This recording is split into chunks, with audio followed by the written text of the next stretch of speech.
We are the Thunderbirds. We don't travel much. In fact, we haven't traveled at all outside of the greater Phoenix area, which is huge. Right. So that's This is our team. over an hour away in most places, right? Dude, we got massive.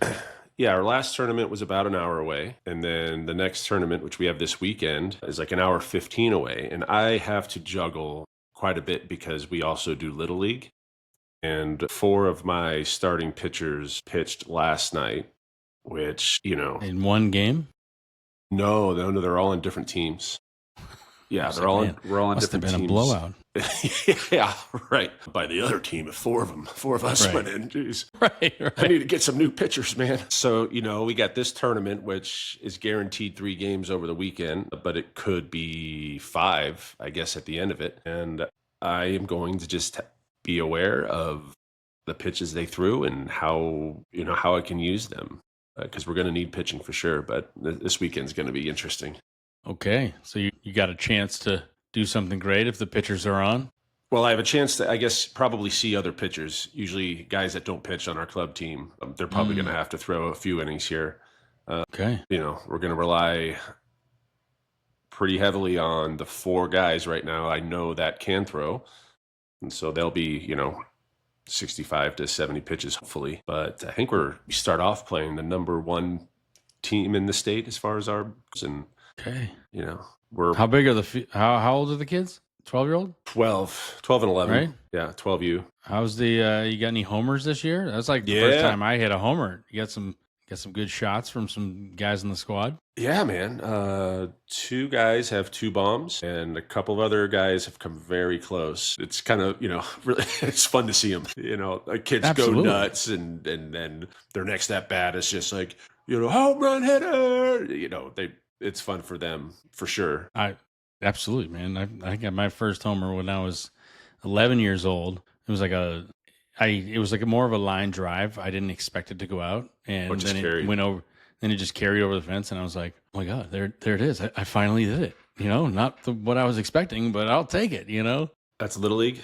Little League, yeah. So 200 feet. 11, I guess, right? 205 or something like that. Maybe, yeah. Yeah. Well, I don't hate to 1 or 2 up you here, but I hit mine at 9 years old. My first home run at 9. Now I was a big boy. Well, you still are. I still am. Yeah, you're right, but I can't hit worth a lick. You got a couple homers in pitchers batting practice. Sure. Those count. Yeah, I guess so. Come on. I guess so, but Yeah. I haven't. We would doof around and swing a bat, I don't know, once every couple of weeks, right? I haven't swung a bat really in 6-7 years. I tried to show the kids the other day at practice. We're doing a drill, a little trampoline at home plate. You drop the ball on the trampoline and it comes up like a timing drill. And I was like, all right, kids, let me show you how it's done. Drops the first ball, complete whiff, drops the second ball, pop up to, short second base. Like, all right, so it's tough. Just give yourself a breather here and don't expect to crush these balls. Go ahead, Carson, give it a whack. That is great. Hitting is the best, but 9 years old, you hit your first homer, man. That's pretty incredible. I don't know many 9-year-olds that can hit it that far. I did. Just over the left field, fence there. So then how many homers did you hit when you were 12? I broke the league record when I was 12. Oh my gosh. It was in the teens. I think we played 12 games. Nice. I probably had 13 maybe. I wanted to break J.J. Hardy's record. He was a year older than me. We played in the same Little League. And he had just broke the Frontier Little League home run record for majors. And then I ended up doing it the next year. Oh, you only had the record for 1 year. That's hilarious. Yeah, right. And I'm sure. You had to come in. Yeah. You had to come. Yeah, man. Oh, I'm unplugged here, man. We're back. Yeah, we are. That is hilarious. Yeah. It's a different ball game with these kids than it was when we were growing up. I never played for a club team, certainly wasn't aware of travel ball or when I was that age. Right. And now that I coach both Little League and the club ball, you really got to put your patience cap on when you're doing Little League, when you're doing rec ball compared to, the club scene. There's a lot of things to learn and teach, and every kid, I don't know. Every kid's a little different in terms of their commitment level, their talent level. Yeah. Yeah, but That's like the formidable time. I remember. I don't know. When did you? That's like Little League was when I fell really in love with the game. Whoa, this is awesome. And obviously, when you gain a little skill set and talent and you get to do it on a team, there's definitely some enjoyment to be had. Those are the days, man, traveling around. Even, I'm not saying like, even growing up in Maine, like we could travel an hour, right? And basically be in New Hampshire. So it's like, it's the same kind of thing. It's just smaller stakes, but traveling to other places with the team in the summer. And it's just, those are the days where you're like, okay, feels like a real thing, and you just care so much, and it's like the one track mind trying to do everything you can to win with your boys. So formidable time, absolutely, man. I remember my 11-year-old year. I had made 12-year-old all-stars, and Hardy was on that team as well.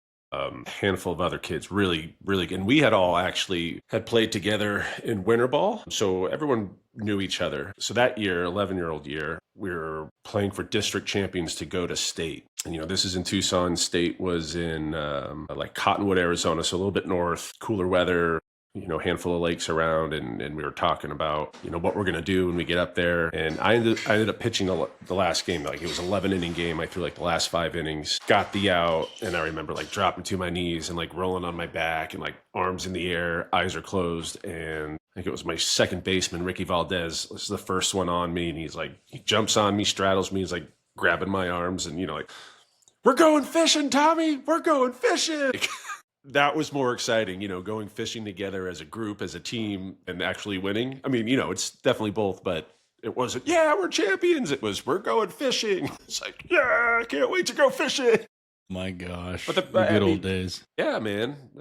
Where I really, really fell in love with the game, and some of the best baseball memories I have today are from that age, 11, 12 years old. Absolutely. Yeah. So then I guess I'm curious. You must have faced JJ in the big leagues. Yes. Yeah, a few times. Yeah. Was it just like he just wanted revenge because you broke his home run record in Little League? I'm sure he didn't worry about the Little League home run record, as he had, 10 years plus and a couple All-Stars. And well, if it means anything, I think I struck him out. Yeah, you did. Just for me. Well, thanks. Yeah. He's got a couple knocks off. Right before I gave up a big tank to Chris Davis. He's a big boy. I bet he's got the home run record for his Little League, too. Yeah. Well, yeah. Oh, my gosh. But I remember that one, Tom. I hung it. It was just a slider that didn't really slide. And there she went, 300 and 400 feet later. Well, who's the first guy to hit a bomb off you? Oh, shout out to, I think, Washington native here. He came up with the Chicago White Sox. Brent Lillibridge. Yeah. Remember that? Yeah, of course. Yeah. May have been the first runs I gave up in the big leagues was that home run. Yeah, I think I had a little scoreless streak going on for the first, I don't know many innings it was. 8, maybe. So awesome to start the show. Yeah. Started 3 2/3 scoreless, got the win. Ooh. And then came in the next game against the Red Sox through 5 scoreless. Awesome. Because I was a starter at the time. Right. And then, that experiment didn't work out. Did you? But you weren't you a starter too at some point? Well, yeah, in high school, and I think when I was originally drafted. So my first year in pro ball back in 4 or so. Right. I was a starter. You certainly profile as a starter. Yeah, big, tall, lanky, threw hard. I didn't really have a second pitch that time. Neither did I, man. I was a fastball, curveball guy. Yeah, really. Honestly. So didn't know what a sinker was, and I had that Little League curve or whatever. Or did I? Maybe I had Little League curve? Maybe I had a big curve by then. I must have because I threw a Little League curve in high school, not a real curveball in high school. What does that even mean? And I was drafted the next year. Wait a minute. I'm so confused. There's a term called the Little League curveball, dude, versus the regular curveball. Is this like in terms of spin or? Yeah, well, how I held it. Yeah. So completely different grip. No, similar grip. Just the wrist. The wrist was this way as opposed to this way. And I remember struggling one year in the big leagues, especially with the curveball, right? And it's a hard pitch to throw consistently. Maybe the hardest pitch to throw consistently for strikes. There's just so much movement. Especially the 12-6er. Right, yeah. So I remember playing catch with you, and I was like, Charlie, I used to throw this back in the day. I want to see if this works. It was more like a slurve, really. Yeah. And it wasn't playing when we were having catch, but I was like, I just need to get off the mound and do it. And called over, the pitching coach and called over a catcher. I just want to, mess around with a couple of things, and it didn't do anything. So that was that. So I just banged it. Yeah. Like, all right, so this ain't working. I don't remember you saying the term. All right, I'm gonna go work on my little league curve real quick. Maybe I didn't say my little league curve. Maybe it was I'm gonna work on this pitch that I used to throw that was nasty.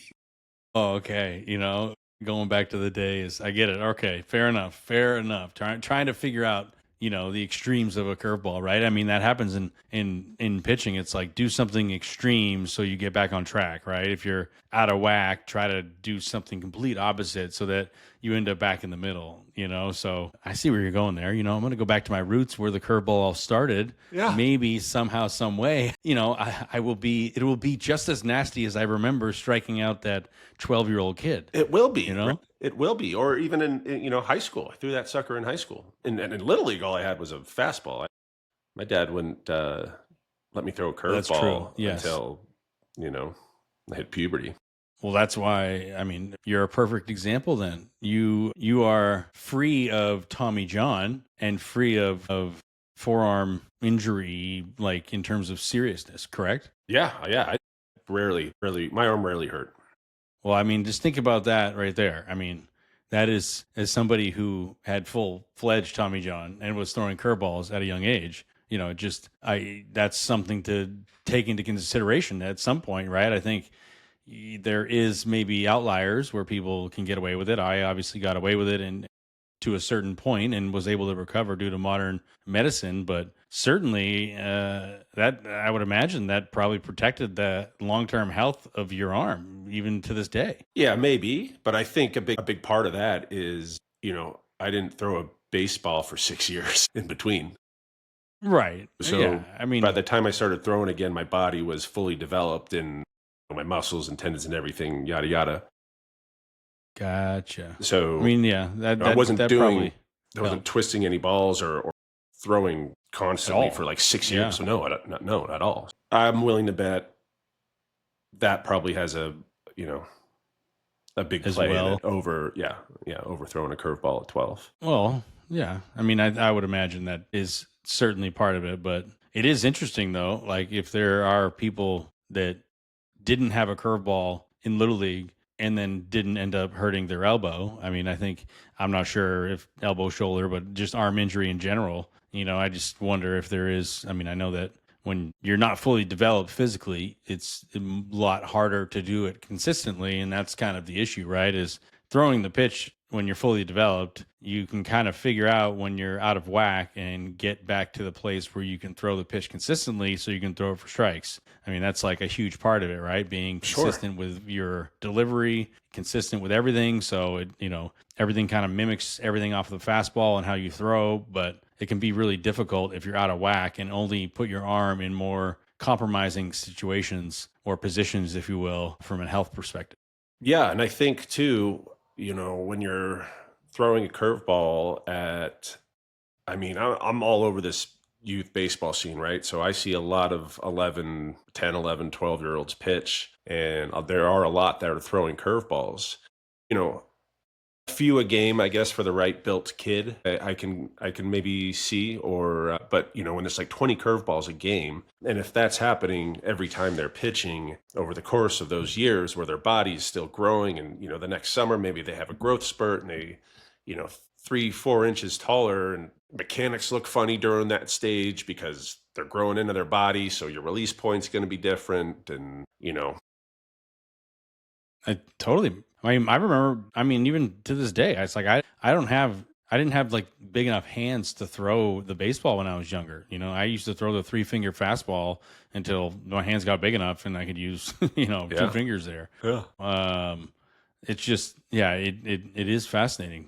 You are a pretty good example though of general arm health in the long run.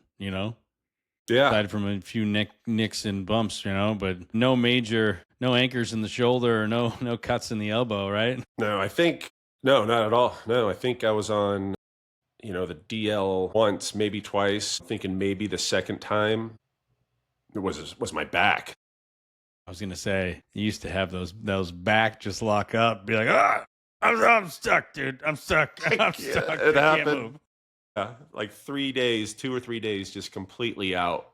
Yeah. Can't walk, and then wake up the next day. It's like, all right, I'm back, baby. Let's go. Yeah. And at the time, the M's knew that, and it was going to happen at least once a year for me. So I don't think I was ever put on the DL from a back, but it might have happened once. And then the other time was my arm. I just had a teammate run into my arm, and got banged up. But that was 7-day DL stint, and I almost cried a little bit when they said we're going to put you on the DL. But no, all good. No surgeries, no major issues. Amazing. It's amazing. Just it's I think that's my point is, your biggest advantage in baseball is being healthy. For 100%. Yeah. And you've seen it, I've seen it. I'm a victim of it, if you will, of leaving it all out in the field, and injuries are part of the game. So it's just one of those fortunate things, because as I say to many people, is I always have to remember and remind myself, perspective goes a long way, because you know how cool it is, Tom, to give up a homer in the big leagues?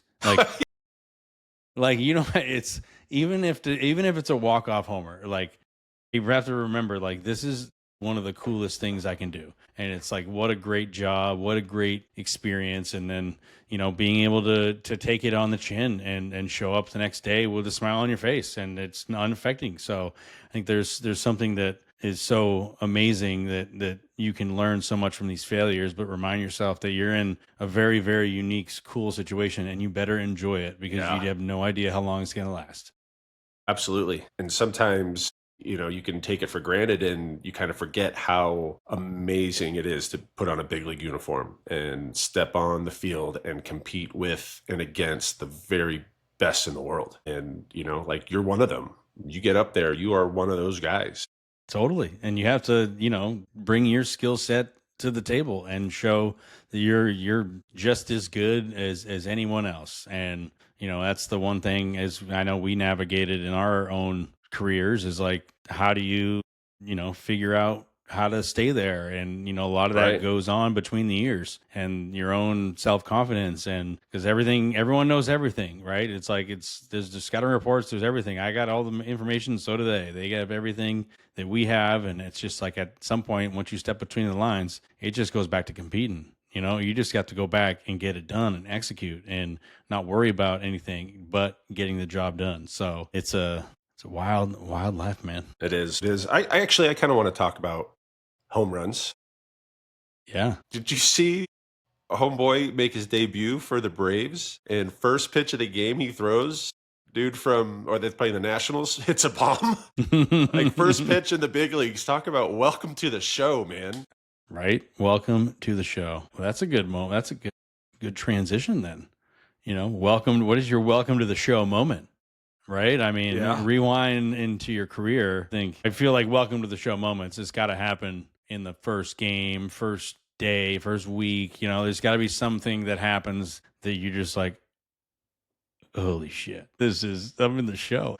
My dream came true. Oh my gosh. That first day, week is just mind blowing. Mind blowing. The first week. For me, I debuted second, third game of the season in 11 against the A's in Oakland.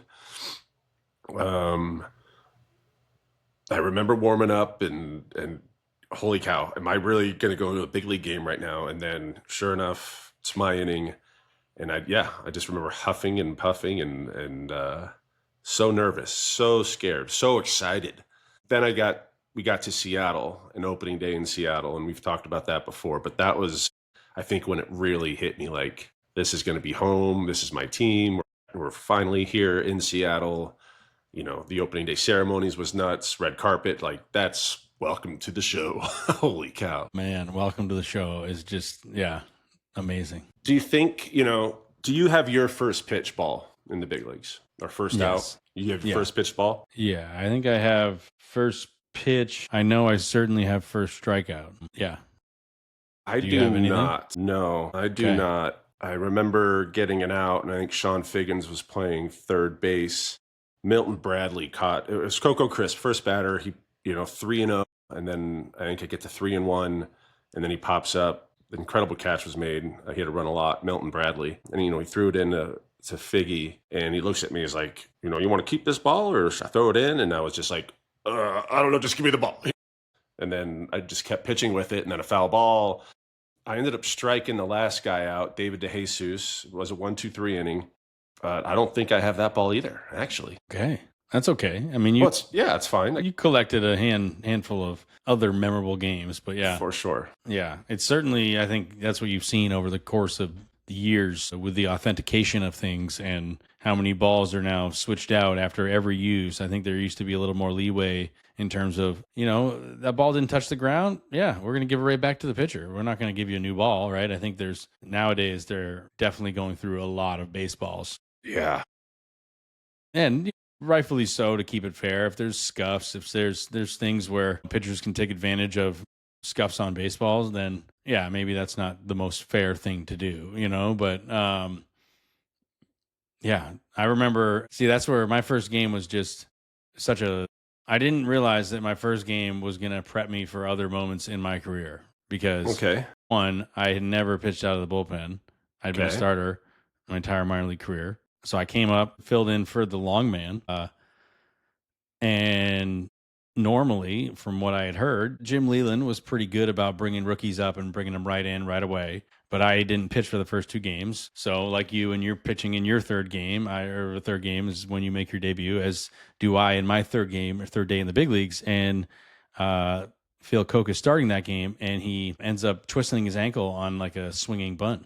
So I first and second one out, and phone rings, I'm in the game. So now I go from just sitting there to I have to run on the field and then warm up on the field. So my debut is me trying to figure out how to warm up appropriately because I didn't anticipate this is how it was going to go, And it was just like, okay, I think I really have a tough time remembering the warm up right now. Like even like I have a tough time being like, I don't know how fast it went. I don't know how many pitches. I don't remember even if I... Well, you're allowed as many pitches as you need. Well, I know, but like as a former starter, man, you think I'm going to go stretch it out behind second base and get into center field and be like, hold on, let me just take 20 minutes here and just take this super extended warm up because you know what? I'm a starter, I just felt like this was not the place. And then, it just, I tried to get ready as fast as I could. And lo and behold, I think that's what you learn. And as you transition from the starter to the bullpen, you go, maybe you don't need as much to get ready than you realize. Because I think there is this, get your body engine revved up for a start, do it every 5 days. And, you kind of get a little more throwing in on that pre-day or that game day session before you go out on the mound. But as a bullpen guy, you kind of have to realize, I'm trying to hit the gas pedal every couple nights here. So, trying to be as fresh as I can, I realized, maybe I don't need as much. So I start warming up and boom, bing, boom, I'm ready to go. For all I know, I threw 10 to 15 pitches and I was like, all right, yep, I'm good. Let's just pull the Band-Aid off and see what happens. So of course I walked the first guy. And I'm just like, man, bases loaded. And I'm just like, this could be it. This could be it.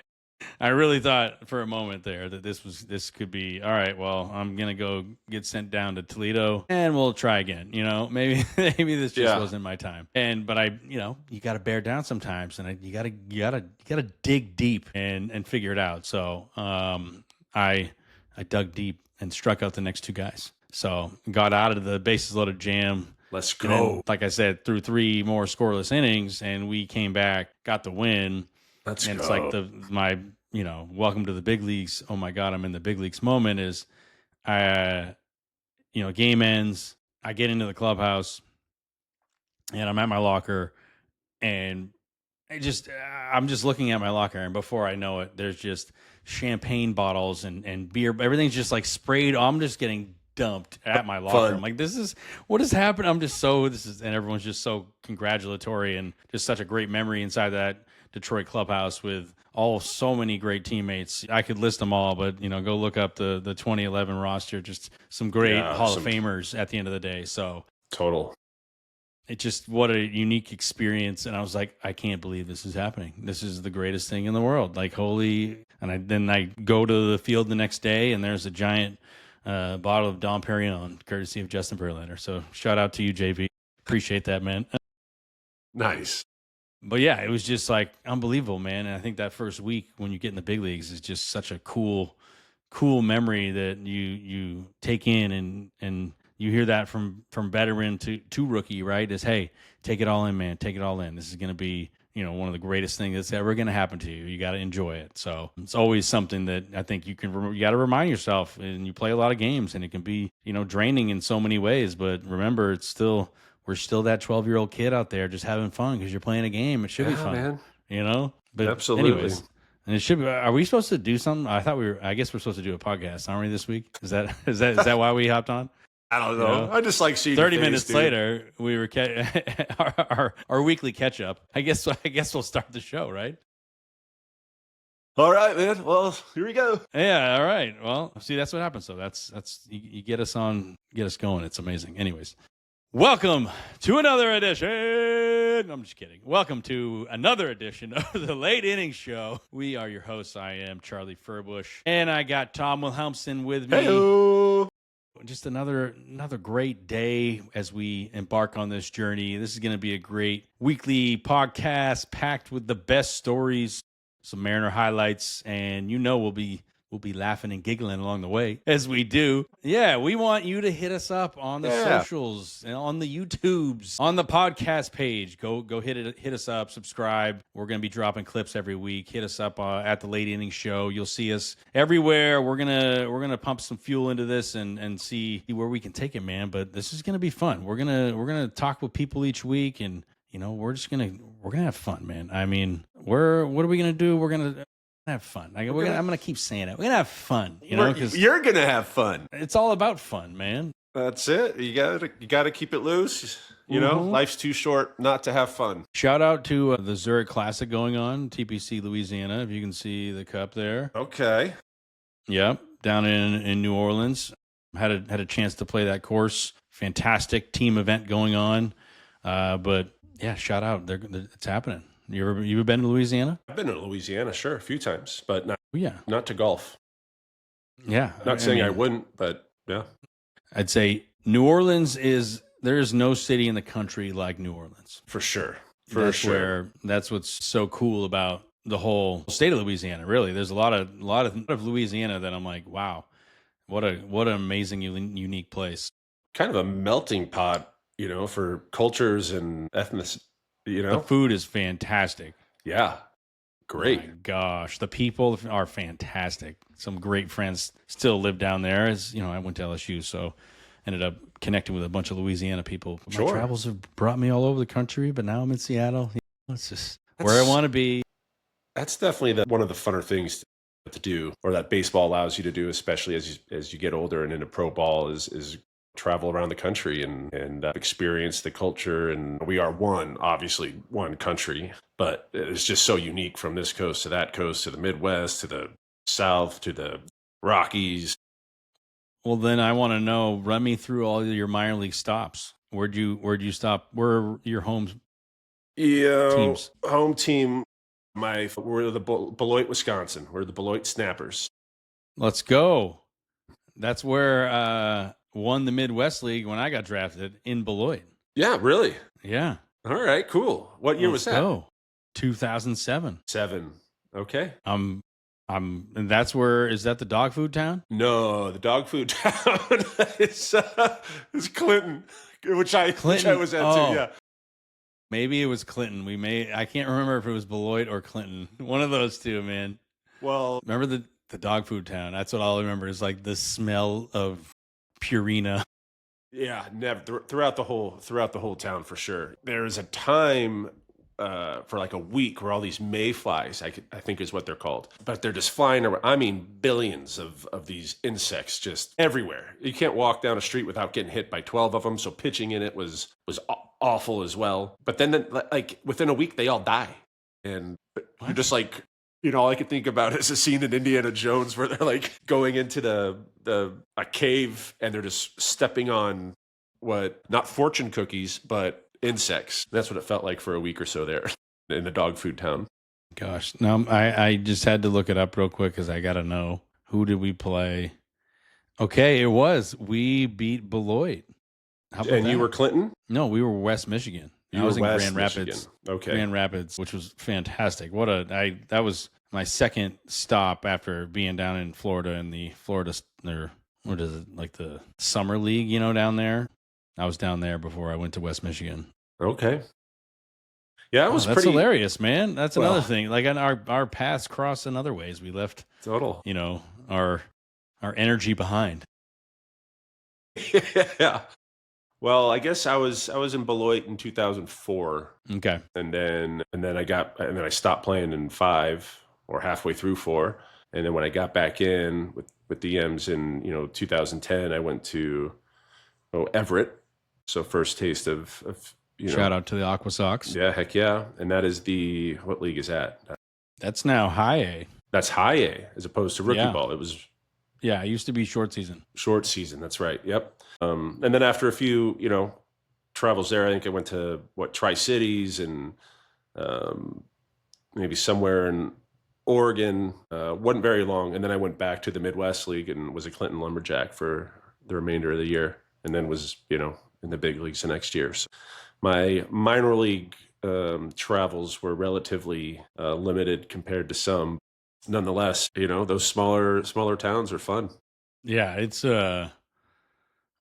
you get to see so much. I think that's the thing. It's so fun to see these towns and the minor league team kind of ingrained in the town, and the fan base that shows up. And it is, and the Midwest League is a pretty, I'd say, fairly easy travel, right, from the grand scheme of it. And it was, for me, just the best kind of like intro into pro ball, and some great guys that, were trying to make it. It's like you get in that locker room, you're like, all right, well, you're all trying to make it, right? You got to be a good teammate, but you're also got to be selfish for yourself to do everything you can to advance and perform and execute. So it's definitely an awakening once you get into that pro ranks. It is, man. I know. So, it's fun. But yeah, I mean, that's everyone's got to do it. Well, not everyone. There are some lucky folks that skipped out on the minor league experience, but not many, right? I mean, no, not many indeed. But I ended up going back. I think I left this out, and when I was in Seattle my rookie year, a couple months in, I got sent down to AA, and that was in Tennessee.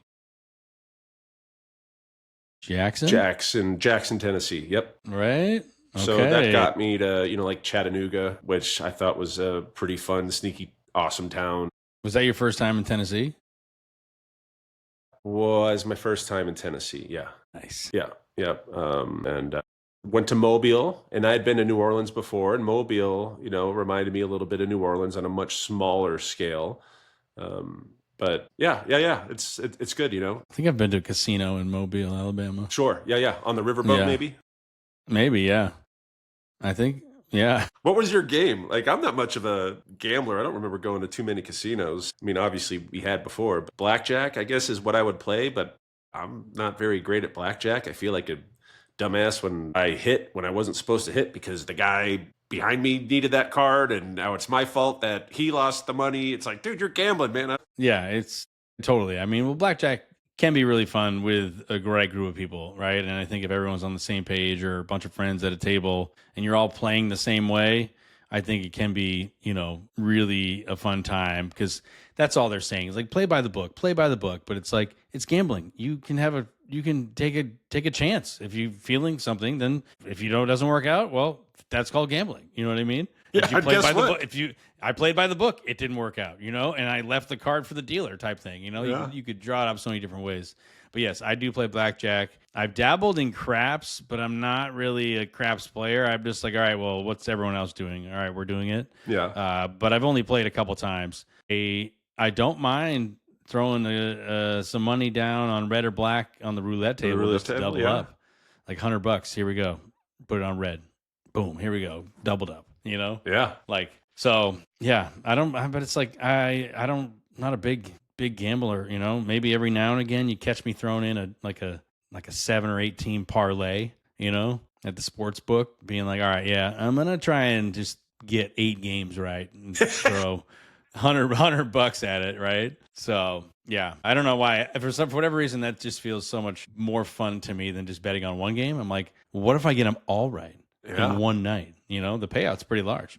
So I have yet to be successful. Therefore, that's why I don't do it that much. They know what they're doing, Yeah, absolutely. The line changes all the time. Like I'm just in there. Oh, I got a couple extra bucks. Let's just, extend the trip, if you will. So you got to go somewhere to do that. In Arizona, we can just do it on our phone. Like they make it so easy to lose your money. Right. Yeah. It's amazing. It really is. And it's, kind of unfortunate. I'll do a little bit. I'll do a couple parlays during the NFL season. And that's mostly outside of fantasy football to keep me kind of invested in watching all the games that I maybe don't care about, Yeah. Kind of just gives me excuse to stay at home and watch the game as opposed to like going to a bar and, spending $100 on food, drinks, and whatever for the whole stinking day. Because I do love to watch the NFL. I do. Yeah. Sunday Fun Day is the thing.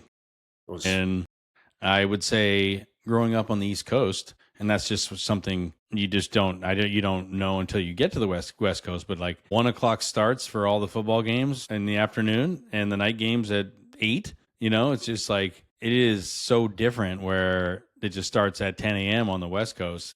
It was evident. I just was like, wow, Sunday Fun Day was totally made for the West Coast. Like, you know what I mean? Like it's doing football Sundays is so much, I don't know, more enjoyable on the West Coast because there's just so much more time during the day and you get all these games and then you're done at a decent hour. So you're not being like, oh, well, I got to work tomorrow. So, there's a bunch of people that are like, I didn't even see the second half of the Sunday night game. Yeah, I was sleeping, It ended at 11:30, All right. So it's funny how the time zones work, man. Yeah, it is. It certainly is. But you said you've been fond of the East Coast. I hear there's rumblings of a East Coast trip in your future. Well, we bring back to the Thunderbirds and travel ball. We are going to Cooperstown. We're going to visit the All-Star Village and, 6 games in 3 days or 4 days or something. Got to stay in a bunk with these boys. So yeah, we are going to New York and then we'll, spend a day or two before Cooperstown and after Cooperstown in the city. All right. And, take the kids, see the sights, maybe catch a ball game. I think Red Sox are in town, actually. I'm playing the Yanks. Okay. How about that? Yeah. Making some memories for these kids. Dude, amazing.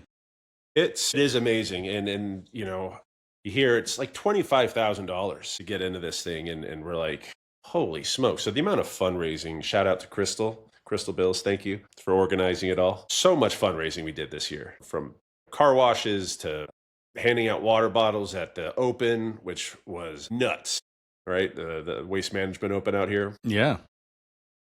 We did what? We did, I guess, a little bit of gambling and like playoff squares for football and things of that nature. And, we hit our goal or just $200 shy of it anyway. Like pretty amazing, man. That's awesome. Yeah. Yeah. Really cool. Sweet. Really cool.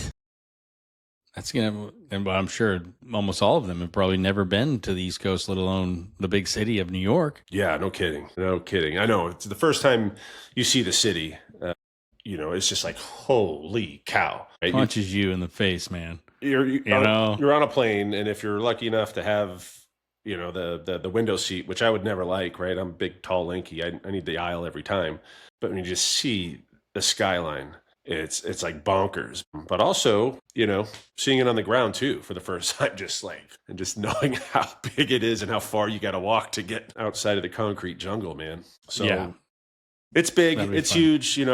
My family grew up on Long Island, so we'd go to New York every other year, roughly or so, and go into the city. And we would take the train in from Long Island. And the first time I took my wife down there, coming up from the train was at Penn Station. So I think, the garden's right there, Madison Square Garden. And I just made sure that I got up the stairs first so I could turn around and see her face when you just look up and just madness, dude. Yeah. And a New York pizza will be great too. So looking forward to a slice of pie, a bagel in the morning, just, traveling and getting the local food scene there. They must be putting something in the water. Yeah, you're gonna enjoy it. It's gonna be. You're there for how many days? Like 5-6 days. 5 days, yeah, Nice. 5 or 6 days Sweet. or so. Yeah, I'm learning all about these pins. We got freaking each one of us, the kids, has like 85 pins that the kids trade to other teams. So we've got 3 different logoed pins, like 65 regular ones and like 15 rare ones, and then like 10 super rare items that you know you're gonna trade. There's some like 86 teams that are going to this thing, and that's Wow. from what I understand. We're going week 1. I don't know how many weeks they do it. Probably close to 12 weeks. But we're week 1, and because all of us are out of school at that time, the rest of the country back east is not. So I think they fill up like 120 some odd teams on their busy season, which is nuts. Yeah, it's packed. That's a full plate. It's a full plate.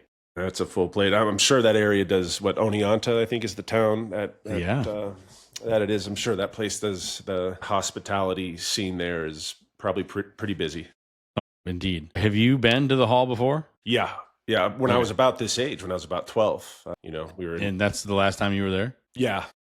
All right. So you haven't actually seen our tiny piece of real estate. No, I haven't. I've had friends. They decided to put our names in that thing. Oh, thank you, Kevin Millwood. Yeah, no kidding, right? No kidding. Yeah, I've had friends and family go, and they get to that spot and take a picture and send it to me. And, I think I'm going to bring a glove from that no-hitter and donate it to the hall. Yeah. Just because it's just sitting in my house, like I've got the ball, I've got the jersey and the hat, and I wanted to hold on to all that stuff for whatever selfish reason. And then, when we knew we were going to go to Cooperstown, and I just started thinking, I know my name's in it, your name's in it, but to see actually something like a glove or a hat or, the jersey that was worn, I think my boys would, find that pretty cool. And you have your last name, written on your glove right there. So I don't know. It'd be cool. I don't know how that process looks. I probably should have sent it in months ago so they can do whatever they got to do to, change the setup or authenticate it. It does have the sticker on it, but yeah, I don't know how soon they could get that in. Well, yeah, that's pretty cool though, man. That's it's going to be awesome to see that. I know I've had some friends and family that have seen it, and it's just a crazy night that we were a part of, man. Yeah. It's just wild that we had that little piece of history, man. Well, it is. It's so stinking rare, like for the combined no-hitter, right? Mm-hmm. I think a couple of years later, maybe the next year, I think the Astros had 5 or 6 pitchers as well. Mm-hmm. But yeah, you just never know what you're going to see on a baseball field on any given day. I don't know how many games you've been a part of, but definitely hundreds and shoot over the course of youth ball, like thousands of games. And still there's something you might see that you've never seen before on a baseball field. Exactly. Yeah, and now I want to put you on the spot. Do you know how many total no-hitters there have been ever? No-hitters? Yes. No. Recorded. If you could guess, and I'll tell you, there have been 24 perfect games ever. I knew that one. Yeah. Actually, I was going to say 24 or 27 for the perfect games. 24. 24 perfect games. No hitters, I'm going to say in the hundreds, 158. More than that. Okay, 232. More than that. 416? Less than that. 348. Ooh, closer, but less. I'll tell you. 300. Okay. You do this all day. Yeah, you got me. Yeah. He's a big dumb animal, isn't he, folks? 1, no. 2, no. 3, yeah. no. How many we got? 6. 326 total no-hitters. Yeah, so okay. I want to know is how many combined? 24 of them, right? Those perfect games count as no-hitters too, right? That would make sense, way. Right? If this is I said total combined no hitters in MLB history now. Total combined, I'll say 6. 6. Wow. Are we saying that the combined no hitter is more rare than the perfect game? Well, how many are there? Right now, it says as of, this is just quick Google, so don't think that I'm right, but as of September 4th, 2024, there have been 20 or 21 combined no hitters in history. Okay. Well, 4 was way off, or 6 was way off. Wow. Yeah. I guess so. We'll see. I don't know how accurate that is, but I thought there would be more, more combined no hitters than perfect games. Yes. And then there's a website called nohitters.com. So shout out to them. The combined no hitters. The first one was, which is even more hilarious. One of the first, it says he threw 0 innings because he was ejected. How about this? The first combined no hitter, it is with Babe Ruth, right? And then Ernie Shore came in afterwards. Saturday, June 23rd, 1917, first game of a doubleheader. Red Sox end up winning this game 4-0. It's at Fenway Park. But here is the kicker. It's the first no-hitter to feature more than one pitcher. Babe Ruth was ejected for arguing with and punching the ump after walking the leadoff batter, Ray Morgan.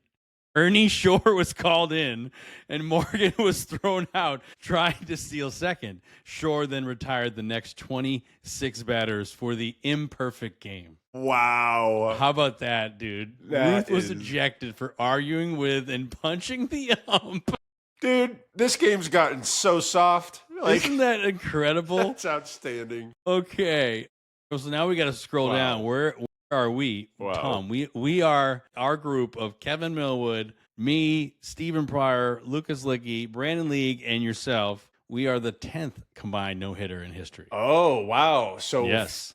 1 to 10 in a span of 100 years of baseball, and then maybe another 10 since then, since 2012?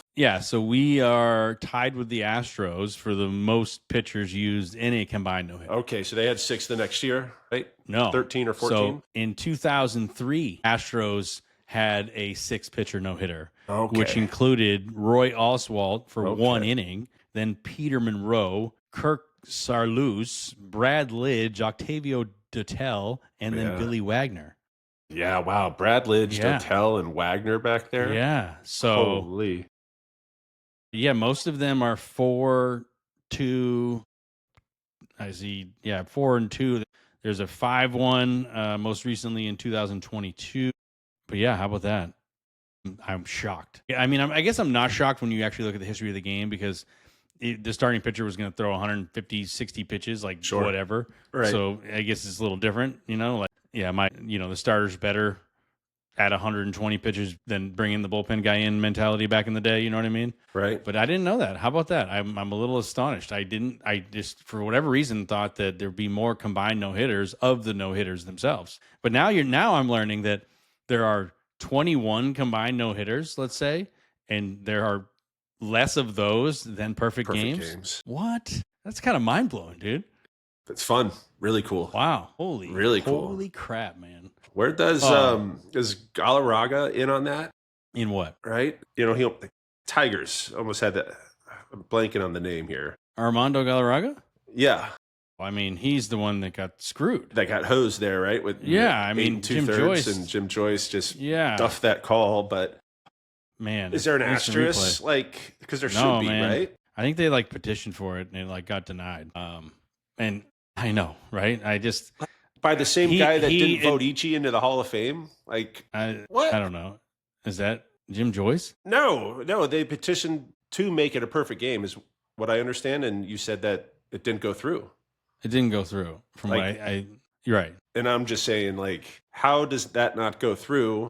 And is it the same guy that made that decision? I don't know. Dude that didn't vote for Ichiro in the Hall of Fame. No idea. No, I know, but yeah, that's bonkers, I know, and dude.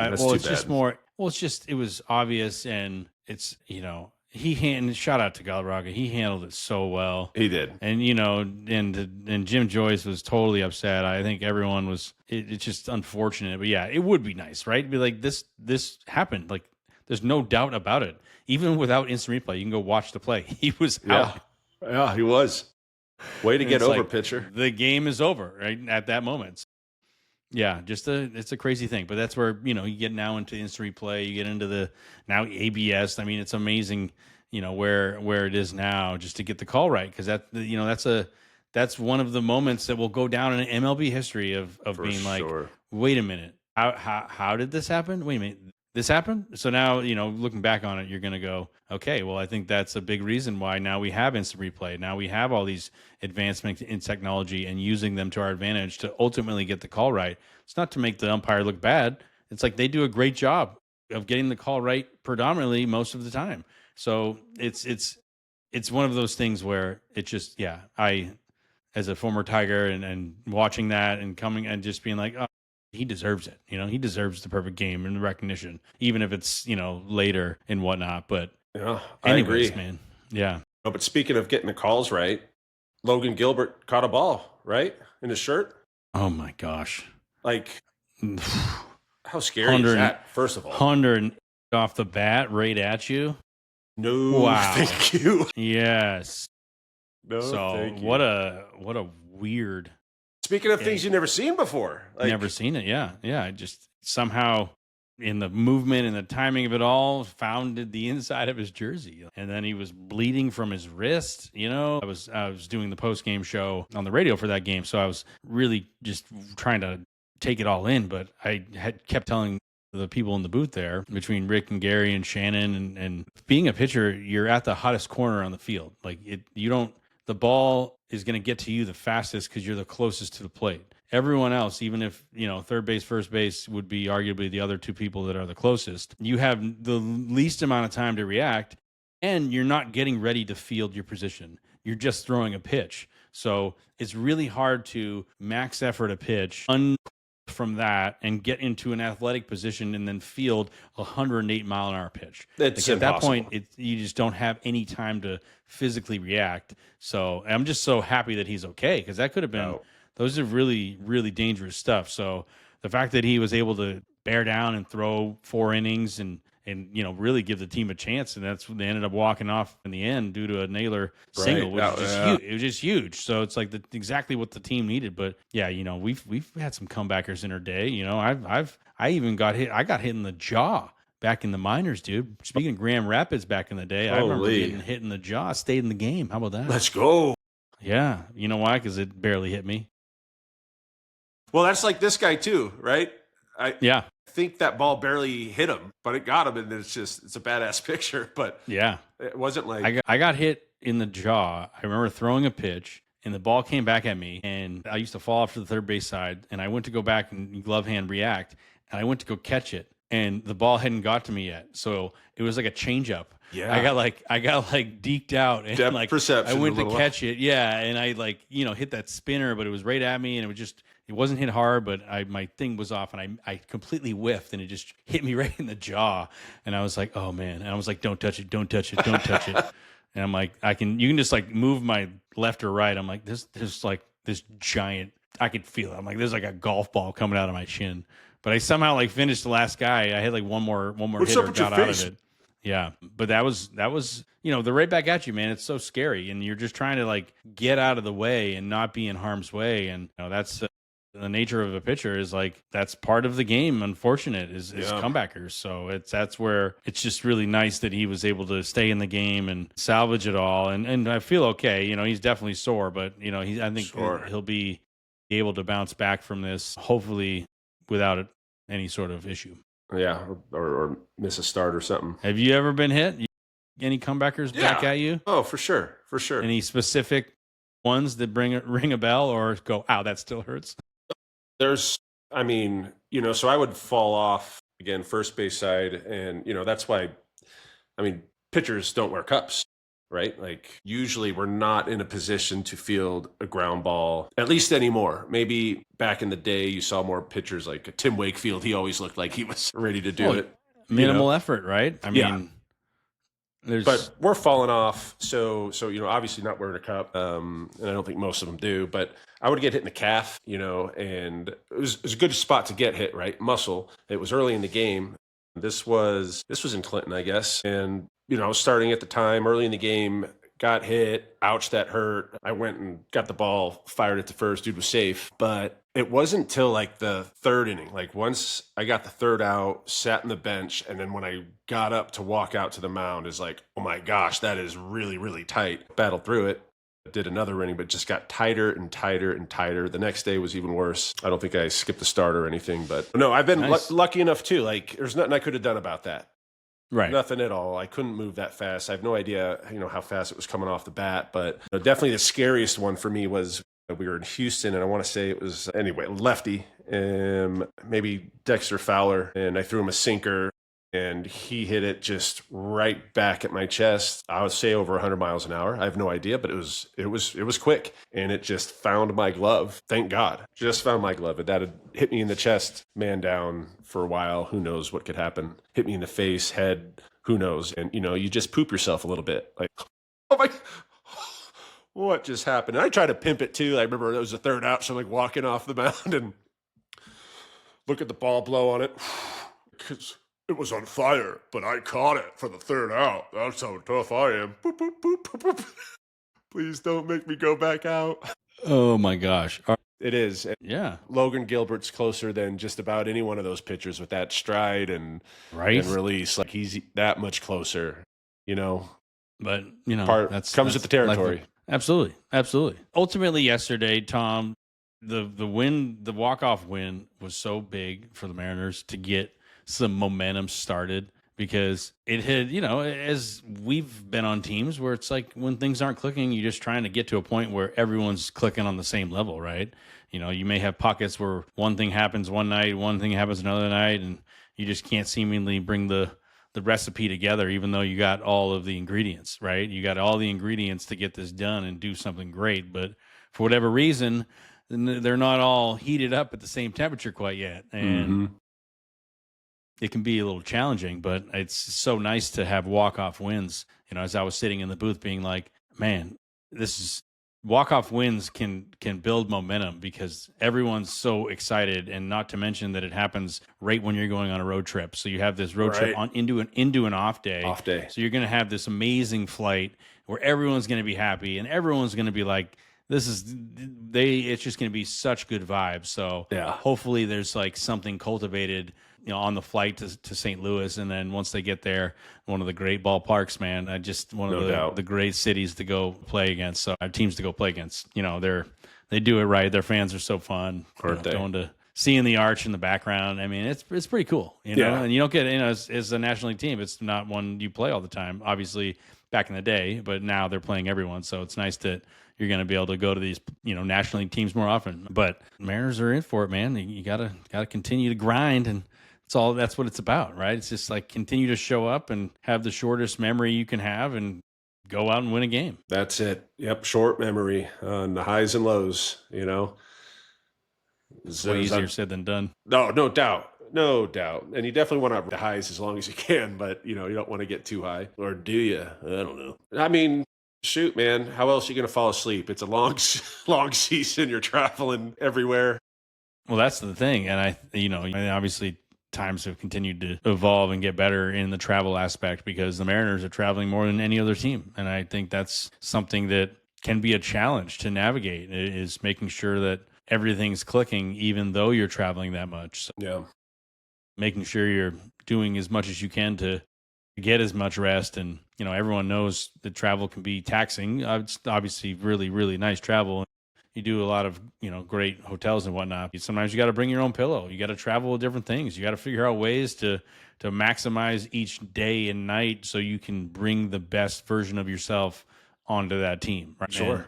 And it's a work in progress as you travel, and it's no joke, but it's also some of like the most fun you can have with the team is on those flights and on those bus rides. We talked about it with Beimel and Leon. It's like these are great chances to continue to connect and continue to build that camaraderie and get to a place where you just know you're so confident in each other's skills to go out and get it done. Mm-hmm. Yeah. That's the fun. That's the fun shit, man. It's part of the fun shit. There's definitely a lot of it, but that is definitely a fun factor. The travel for me, I don't think it ever affected my play. That's what it was. So you deal with it. And you could bitch about it, make excuses about it. Maybe it's easier to talk about when it's all said and done, looking back on it. But I think, when I was playing, Right. the travel never bugged me so much. No, I mean, that's where, like I said earlier, you're in the big leagues. There's nothing to complain about, Like, yeah, like, and no that's, doubt. you got to be full of gratitude in that experience. And I think, it's different for everyone. And it's certainly, it's certainly different if you're in a multi-year contract, right? I think that's the other thing is, having some stability in that sense of knowing where you'll be is completely different than I would say the majority of players on rosters are on 1-year deals, and you have to go out there and perform, and just to get another 1-year deal, So it's a fragile life, but trying to handle it between the ears with, I don't know, humility, if you will, and it can be a challenge, but that's where I think you become the best version of yourself when you try not to worry about all these external factors going on. I agree, and that's the game, right? Like, there's plenty of talent in the minor leagues, obviously in the big leagues, but I think the mentally strong, mentally prepared, they're the ones that typically will have more success, longer careers, and at the top of their game, consistently at the top of their game. Absolutely. Yeah. Absolutely. The mental game, man. What is it? 50% of this game is 90% mental, or 90% of the game is 50% mental. I thought it was 80% mental, 20% physical. Oh, but there's a Yogi Berra quote, right? No, I know. That's the other. Yeah, his quote says it differently, which I don't have it off the top of my head. So sorry, Yogi. Well, I would say, I'd argue that it's like 95+% mental. Oh yeah, for sure. Like, that's, I would agree, what it felt like for me. Like, I was like, oh my gosh. I think it is at that level, right? When you're growing up, obviously you got to have the mental toughness, but 11, 12 years old, a lot of these kids are, dealing with emotions that they've never had before, and just thought process and this, that, and the other. So I think at that age, it's maybe the opposite, more physical, right? Learning how to throw and swing. Yeah. And then as you get older and play the game longer, and talent just all around develops, it does turn into that mental, shift there. Yeah, because the way I always look at it is like your skills, everyone's skills, they peak. Like, you know what I mean? You get to a point where, you don't just year over year start throwing harder and harder and harder, you don't show up without any external assistance. Like, oh, now I hit way more homers, or, like now I can run way faster this year. Yeah, heck yeah. Your skills just kind of evolve from childhood to adulthood. But then once you're an adult and you're done, physically growing, if you will, your skills, in a sense, don't really increase that dramatically.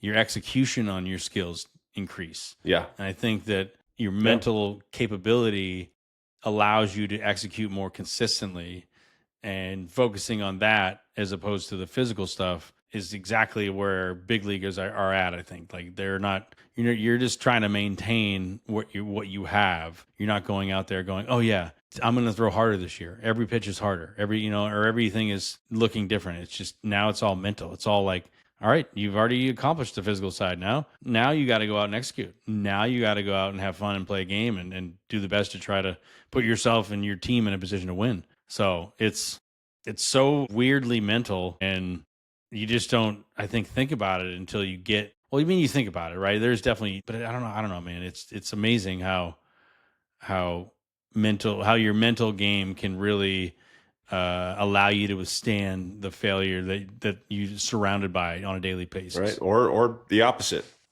Yeah, if you don't have it. Totally. But enough of the mentals. Yeah, that's for the nerds. I was just really good at baseball.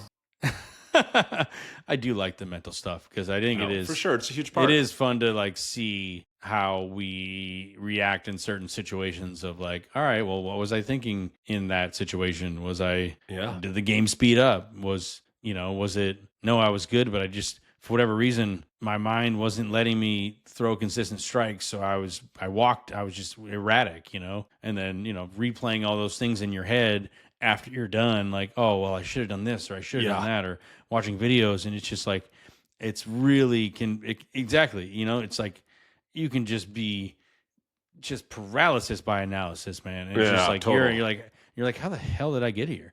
Why am I, what? And then you're like, well, you're trying to figure out something that you can't change. And I think that's what you have to realize when it goes back to that short-term memory. It's like, well, once it happened, you can't do anything about it. There's not Right. like you can have all the conversations you want about what you should have, could have done, Yeah. but it doesn't amount to anything. It No. doesn't mean anything. It means that, okay, well, hopefully you learn that, and next time it doesn't happen again. It's just Yeah, don't do it. Don't do right. don't mess up the same way twice. But yeah, that's where, you got to get out of your own way sometimes, Yeah. Yeah, So, man.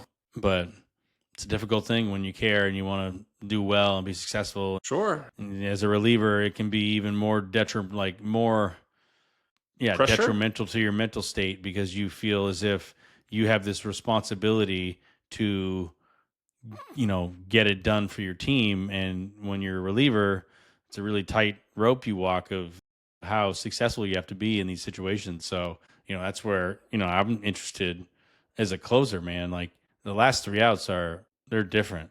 They're just different. I mean, and you've pitched in other situations, right? But, Mhm. Do you feel that they are different? I mean, it feels as if there's just this anticipation that the game's almost over type thing. Yeah. There's only 3 left to go. Like, why does it feel different from a pitching aspect?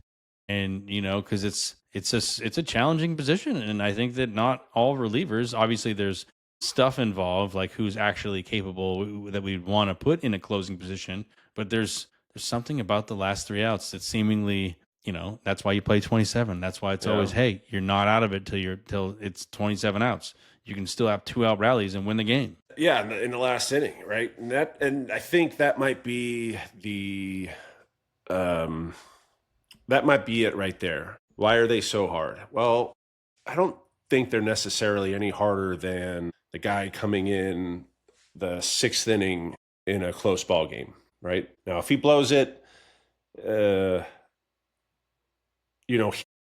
but it's still, the team still has opportunity to come back. There's still innings to be played. So for me, it was, how much pressure are you putting on yourself to make those last 3 outs the hardest ones? Now, they're certainly hard when you get walked off or lost the game, when you only had to get 3 outs. But in most cases, that's what's happening with these relievers now. It's just 1 inning and, on to the next one. And they're all equally as important.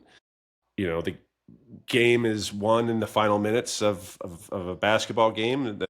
Folks will remember, or a reliever's job will be remembered more about, how unsuccessful they were as opposed to successful, if that makes any sense, right? We're supposed to be we're supposed to be the best. All we got to do is 3 outs. That's it. All you got to do is 3 outs. Well, sometimes So 3 easy. outs. Yeah, right. It's like sometimes 3 outs are really hard to get. And even when you got your best stuff and you're feeling good, but I have done it before. Like, put extra pressure on myself, knowing, oh, the closer. He's the closer now.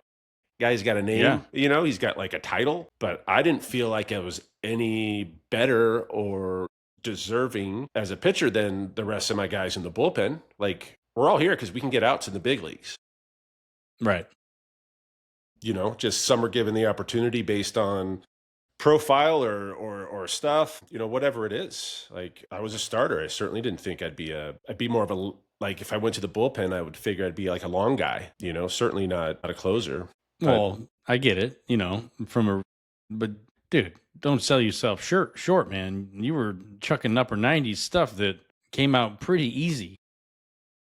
Well, it came out pretty easy. I'm not trying to cut it short here, but my whole thing is, okay, the last 3 outs are hard to get. Is it more pressure on you to pitch in the last inning when you're up 3 runs facing, I'm not knocking the bottom of any order, but let's just say the 7, 8, 9 guy, as opposed to pitching in the 6th or 7th inning up 1, maybe a runner on first and you get the call in. Like, That could be the game right there in the 7th inning or 6th inning, if you know. Right. I agree. I think those are moments as relievers, whether you're the closer or not, you appreciate. You go, that's a huge moment to get an out there and get out of that situation. And sometimes, like you said, facing the heart of the order, getting a guy out, ending the inning, ending any sort of momentum they're trying to build can actually be more of the save of the game than what you're describing in, hey, we're up 3, this is a less stressful 3 outs. But that's where, does that feel different? An up 3 save versus an up 1 save? Yeah, a little bit. Right? Like you have more like leeway it shouldn't. It really shouldn't at the end of the day. But yeah, I felt more comfortable knowing we were up 3 as opposed to just 1. Yeah. Well, of course, it's way easier to pitch with a lead. Yeah. Even unless starter days. Oh, you give me a 3-0 lead compared to a 1-0 lead? Woo, all right. Right. Yeah, take it. Give up a 3-run jack and we're still in it, But sometimes we as professionals, not all of them, but I think the majority of us who were lucky enough to play at the big league level kind of, rise up to that in those pressures or those moments. They slow their heart rate down. They're focused. They still mentally know that I've got a job to do and I'm really fucking good. And here it goes. Yeah. Yeah. The mental part, bro. No, I know. I'm just curious because it's everyone feels I think from a fan perspective, from the player perspective, the last 3 outs they're difficult, man. And I just feel like it's not to be taken lightly how difficult it can be and how just being off so slightly and having a mistake in those moments being like, no, it's the mistake that ended the game, let's say, right? And you get walked off. It's a really tough place to be because it's, like you said, it's different when you get the job done earlier in the game and you face the heart of the order, but you still have game left. It's like that whole idea that it's over if I don't get it done, and then having to deal with that and still go out there and continue to be successful. That's where I think closing can be challenging, and not everyone either has the stuff to be a closer, because I think that's where at the end of the day, closers tend to be your best relievers, right? Like that's just. You're not going to throw Mason Miller in the 5th inning or 6th inning, holy amazing. You ain't going to do that. That guy what? It ain't going to happen. Yeah, I see your point. So, but that's where it's like, it's just fascinating, right? And I think that I remember, for me at least, because I've had chances to get saves and blown them, and I got one, but I understood. I think I felt that, it almost feels, I don't know, playoff-esque in a way. Like in your mind, you're just like, this is so important. You want to get these 3 outs because you'll win. So I remember trying to calm my emotions the first few times I had opportunities to be, it's my turn now. No, it may not be in the typical situation, but man, I remember being like, that's a new feeling as a pitcher, right? I think one thing is relieving in the 6th inning, but relieving in the 9th inning for the save, that is a new feeling. And I think it does offer another level of confidence when you do get it done in the 9th inning, right? Yeah. Like there is something that, wow, man, just closing out the game like that feels good. It just feels so good. Yeah, it definitely feels better when it's like, a 1-2-3 inning. Right. A save is a save. Striking out the side. I get it. A save is a save is a save is a save. But, I didn't feel great about all of them, right? Crappy outing. Maybe I gave up 2. We were up 3, gave up 2, got hit around, couldn't find a strike zone. Like, all right, yeah, we got the save. I got 3 outs, but hooray for the team. But inside, I'm like, you can't be doing that shit. Well, yeah. And you're like, dude, my numbers just got worse, yeah, I get it. No, I understand trying to balance and that's something that every teammate needs to be good at, is balancing the weight of personal expectations and, right. Living up or living down to them, on top of if that doesn't coincide with team wins or team, you know what I mean? Or team losses that, so that's a really interesting vantage point that you end up seeing. And I think that's, how you handle well, if I'm doing really good, but my team isn't doing good, how I handle that. And then vice versa. Right. If I'm not doing good, but my team's doing really good, how I handle that. So you see that you have to balance that whole process and accept that you're going to win some, you're going to lose some, you're going to feel good, you're going to feel bad, but just try and stay in the middle, you know? Yeah. All right. Do your best. Stay in your lane and work hard and work smart. You brought up a different feeling throwing in the ninth than it is starting or just relieving or even an equally as important situation in the middle of the game.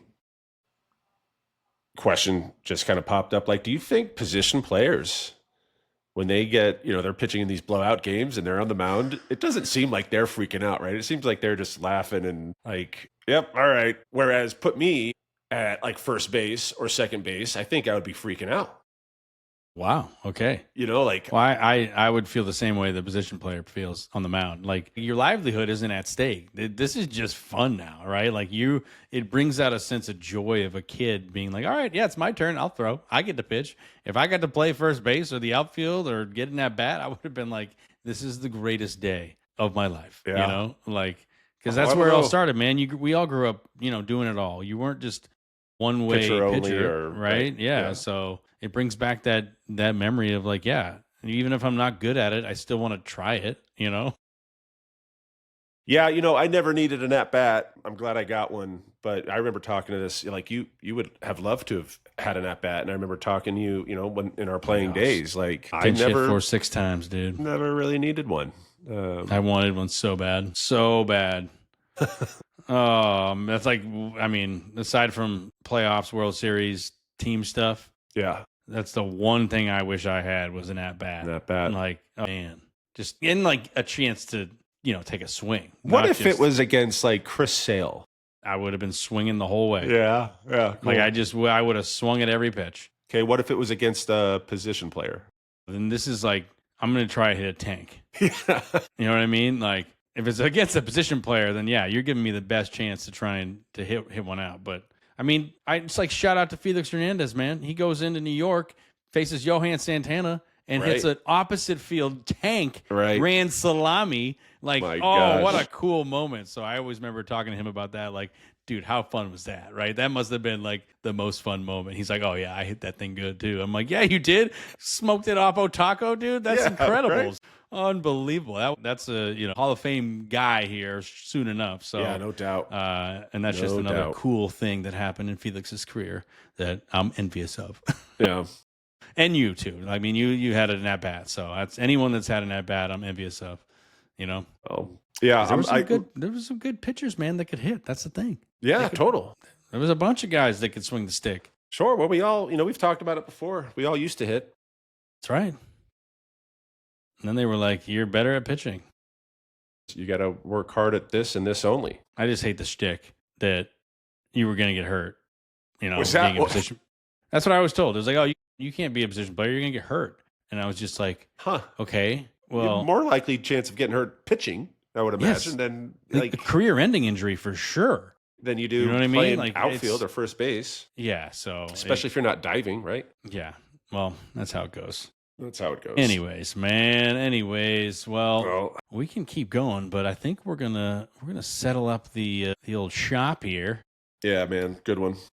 Yeah, we'll get some stuff going here, and next week we'll have someone new and exciting for everyone to tune in and chat with. But that'll do it for another episode of the Late Inning Show. Way to hang down in the bullpen with us, folks. We can't wait to see everyone down there again next week. We'll see you next week, folks.